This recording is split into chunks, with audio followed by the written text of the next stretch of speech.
มีคนจำนวนมากนะครับที่พูดกันว่าการทดสอบเหล่านี้ไม่แม่นยำเพียงพอและก็มีข่าวที่นำเสนอแบบนั้นด้วยมีข่าวที่พาดหัวว่าการตรวจที่ไม่แม่นยำจะช่วยหยุดการติดต่อได้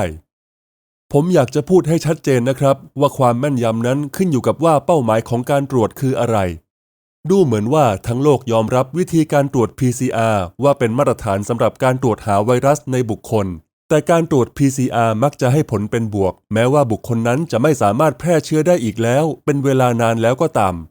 การตรวจแบบเร็วไม่จำเป็นต้องได้ผลบวกขณะที่บุคคลนั้นยังคงได้ผลบวกจากการตรวจด้วยวิธี PCR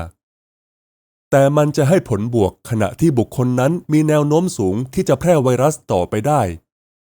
ดังนั้นเมื่อมีคนติดเชื้อเมื่อผ่านไป5วันจะได้รับค่าไตเตอร์ไวรัสจำนวนสูงมากและอาจแพร่เชื้อให้คนอื่นๆได้ซึ่งการตรวจวิธีนี้ให้ผลเป็นบวกแม้ว่าวิธี PCR จะให้ผลบวกเร็วกว่าเล็กน้อยก็ตามและจะยังคงได้ผลบวกต่อไปในระหว่างที่บุคคลนั้นมีแนวโน้มสูงที่จะแพร่ไวรัสได้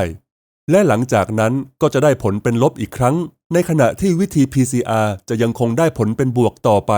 ด้วยเหตุนี้วิธี PCR จึงเป็นเครื่องมือที่ดีกว่าสำหรับแพทย์ในการระบุว่าผู้ป่วยด้วยโรคอะไรซึ่งแตกต่างจากการตรวจแบบเร็วที่สามารถทำได้บ่อยครั้งและมีราคาถูกมากและยังให้ผลตรวจที่แม่นยำอย่างมากหากคุณอยู่ในช่วงที่มีโอกาสสูงที่จะแพร่ไวรัสมันจึงเป็นวิธีตรวจที่ดีมากสำหรับวัตถุประสงค์ที่เฉพาะเจาะจงแบบนี้ในขณะที่การตรวจด้วยวิธี PCR ไม่สามารถทำได้บ่อยเท่าการตรวจแบบเร็วดังนั้นการตรวจแบบเร็วจึงกลายเป็นเครื่องมือที่มีความแม่นยำสูงกว่าในการป้องกันผู้คนจากผู้ที่กำลังแพร่ไวรัสและหยุดยั้งการระบาด